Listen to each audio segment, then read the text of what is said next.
I was standing outside the kitchen door with my cane in one hand and a glass of water in the other. And I heard my daughter's voice say the sentence that ended everything I believed about her. Dad can barely walk now. Once he signs everything over, we can finally put him somewhere cheaper. She laughed when she said it. Not a nervous laugh. A relaxed one. The kind of laugh you only make when you're completely sure nobody is listening. I didn't move. I didn't drop the glass. I didn't make a sound. I just stood there in the hallway of my own house, 71 years old, holding on to a cane I needed because of a job that put a roof over her head for 18 years. And I listened to my only daughter talk about me like I was a problem she was finally about to solve. The next morning, I had an appointment with my lawyer. I was supposed to sign the papers that would transfer $1.2 million in pension and retirement savings into her name. Everything I built. Everything I broke my body for. I want to tell you exactly how I got to that hallway, and exactly what I did after. Because this isn't really a story about money. It's a story about the moment you finally understand the difference between someone who loves you and someone who has simply been waiting. My name is Robert. And this is what happened when I stopped pretending I didn't hear her. I spent 37 years working construction. Started as a laborer at 19. Ended up running crews on high-rise sites by the time I was in my 40s. It's the kind of work that pays the bills and slowly takes your body as payment on the side. Nobody tells you that when you're young. You find out later, when your knees stop bending the way they used to, when your lower back locks up if you sit too long, when your right hand starts trembling slightly after a bad fall from scaffolding in my 30s that I never fully recovered from. I'm not telling you this so you feel sorry for me. I'm telling you because every single ache in my body has a purpose behind it. Every one of those aches paid for something. A roof. A car. School tuition. A wedding. My daughter, Melissa, was the center of my life from the day she was born. Her mother passed when Melissa was 19. And after that, it was just the two of us. I threw myself into being both parents at once. I paid for her college in full. No loans, no debt, nothing hanging over her when she graduated. When she got married, I paid for the venue, the catering, the dress, all of it, because I wanted her to start her life without worrying about money the way I once did.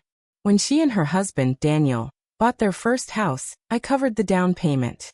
When their car broke down 2 years ago, I bought them a new one cash, no questions asked. I never once thought of it as buying her love. I thought of it as being a father. That's what I told myself every single time. By the time I retired at 68, my body had cashed in most of what it had left to give. The bad knee needed a cane most days. My back made long car rides unbearable. My hand shook enough that I stopped trying to write checks by hand and switched to typing everything instead. But I had my pension.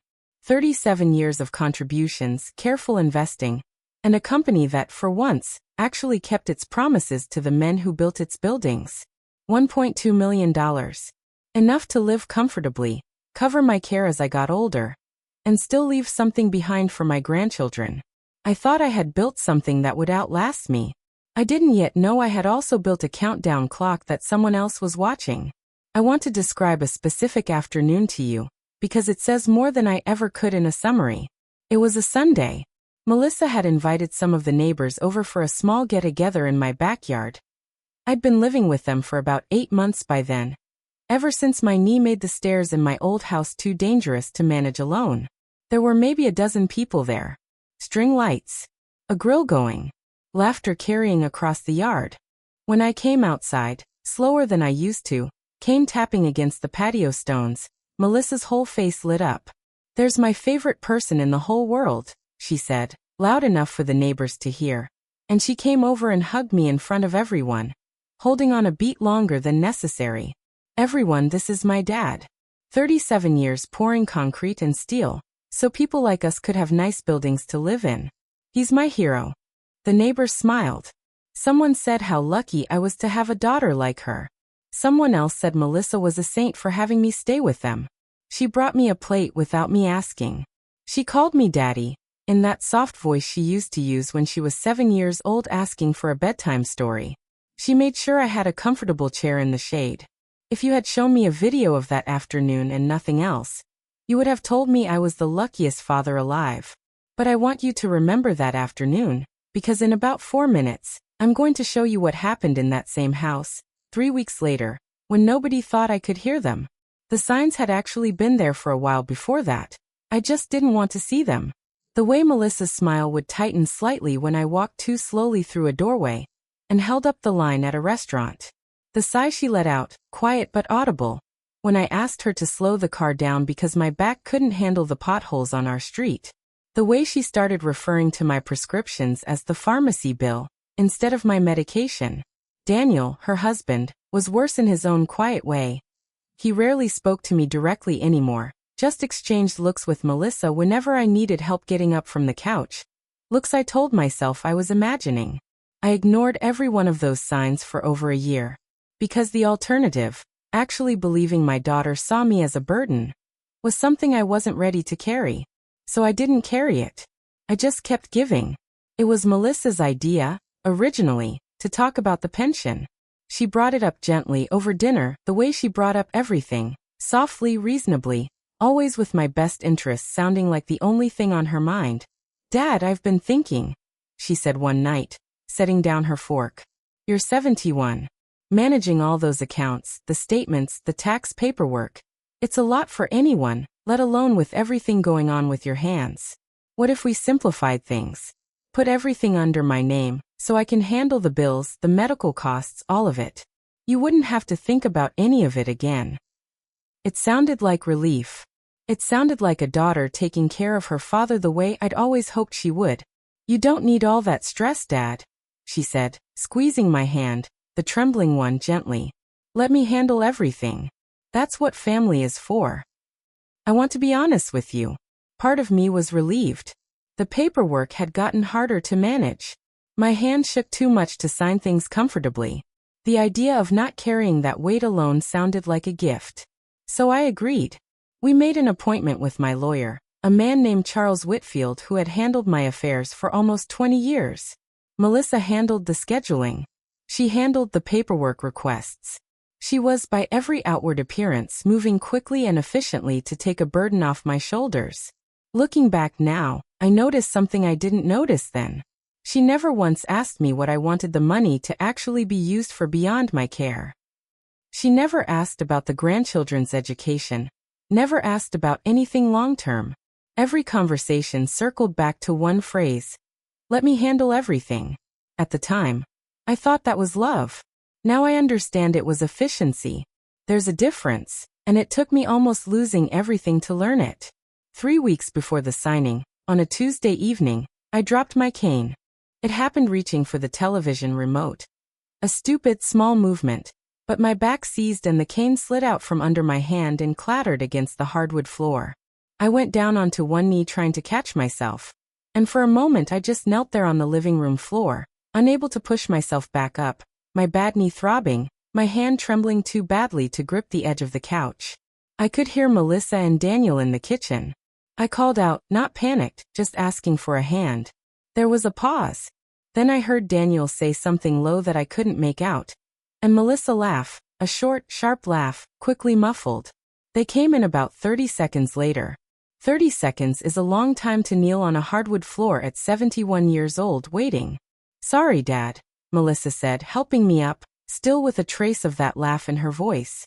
Daniel was just doing an impression. I didn't ask what kind of impression. I told myself I didn't want to know. I found out anyway for days later. I'd gone to bed early that Thursday night. My back had been bothering me all day, but I woke up around 11 needing water. And as I made my way down the hallway, cane tapping softly against the floor, I heard voices from the kitchen. Melissa and Daniel. And I recognized the tone immediately, the tone people use when they think no one else is in the house. I stopped in the hallway, just out of sight. "And then he just stays down there," Daniel was saying. And I heard the scrape of a chair, like this. And I heard Melissa laugh, that same sharp laugh, as Daniel apparently demonstrated something. My walk, I would guess, from the sound of his exaggerated shuffling steps across the kitchen tile. "Stop, stop," Melissa said through her laughter. "He'll hear you. He's asleep. He takes those pills, he's out for hours." I stood in the dark hallway and listened to my daughter and her husband perform an impression of me struggling to walk. And neither of them sounded ashamed. They sounded entertained. Then Melissa's voice changed slightly. Quieter, more matter-of-fact. Honestly, once the papers are signed next month, none of this is going to matter as much. We handle the account, we handle his care however makes sense for us, and if a facility ends up being easier down the line, that's a decision we get to make. Not him. You think he'd actually go for that? A home? He thinks I'm taking care of him out of love, Melissa said. I'm taking care of the pension. I stood in that hallway for a long moment after that. I want to tell you I felt rage. I didn't, not yet. What I felt was something closer to the floor dropping out from under a house I'd spent my whole life building. Everything I had given her. The tuition, the wedding, the down payment. 37 years of my body breaking down so hers never had to. All of it had apparently been recalculated, somewhere along the way, into an asset she was managing. I went back to bed. I didn't sleep. And somewhere around 3 in the morning, lying in the dark, I made a decision that had nothing to do with anger, and everything to do with clarity. I was not going to react. I was going to understand first. The next evening, I brought a small digital recorder into the living room, and set it on the side table near the kitchen doorway, tucked half behind a lamp. I'm not a technical man, but my grandson had shown me how to use it the year before, recording birthday messages for his mother. An innocent gift that would end up serving a very different purpose. I wasn't looking for revenge yet. I want to be clear about that because I think it matters. I was looking for proof. Some quiet part of me still didn't fully believe what I'd heard. Still wanted to believe I'd misunderstood a joke taken too far. Still hoped that somewhere underneath all of it, my daughter still loved me the way I loved her. Even after everything, some part of me hoped I'd gotten it wrong. I didn't get it wrong. Over the next several days, the recorder caught fragments. Melissa on the phone with a friend laughing. Once Dad signs, we'll finally be set. I mean, honestly, it's been a long time coming. Melissa and Daniel at the kitchen table with a laptop open, looking at listings for assisted living facilities 2 towns over, the cheaper kind, discussing which one had flexible move-in windows.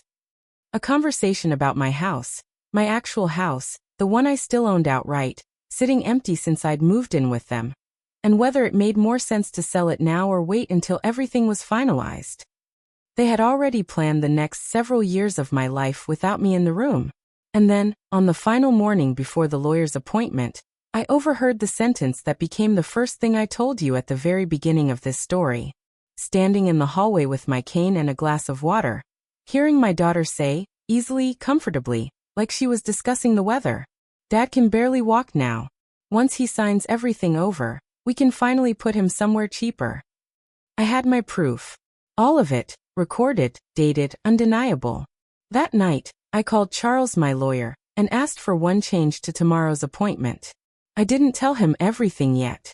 I just asked him to prepare a second set of documents, quietly, and to have them ready alongside the ones Melissa was expecting me to sign. He asked if everything was all right. It will be, I told him. Tomorrow, everything is going to be very all right. Melissa arrived at the office the next morning in a soft blue dress, hair done, holding 2 coffees. One for her, one for me, extra cream, exactly how I liked it. She kissed my cheek in the waiting room and told me how proud she was of me for finally taking care of myself instead of always worrying about everyone else. She sat beside me, holding my trembling hand the way she had 100 times before. And I let her, because I needed her calm and certain right up until the moment it mattered. Charles greeted us both warmly and led us into his office. The documents were on the desk, the ones Melissa was expecting, transferring the full $1.2 million pension and savings into her name, along with power of attorney over my future medical decisions. Robert, Charles said, folding his hands, are you ready to proceed? Melissa squeezed my hand once, gently, already smiling. Yes, I said. But there's been one change. Her smile didn't move yet. It just paused, the way a smile does right before it understands something. What kind of change? She asked, still light, still playing the part. I nodded to Charles, and he set a second folder on the desk, sliding the first one aside. I'm not transferring the pension to Melissa, I said. I've had Charles draft a different arrangement. The smile finally left her face completely. Dad, what are you talking about? We already discussed this. This is what we agreed on. We discussed a lot of things, I said. I only recently found out what you actually decided. I reached into my jacket pocket and set the small recorder on Charles's desk, between us, and I pressed play. I won't make you listen to the whole recording the way Melissa had to sit there and listen to it. I'll just tell you that by the time it reached the sentence about the pension and somewhere cheaper, her face had gone the color of the folder on the desk, and Charles's expression had shifted from professional neutrality into something closer to quiet disgust.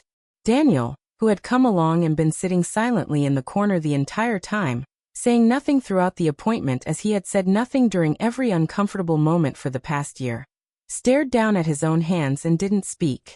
He hadn't laughed with her in the recording, not on that particular clip, but he hadn't stopped her either. He never had.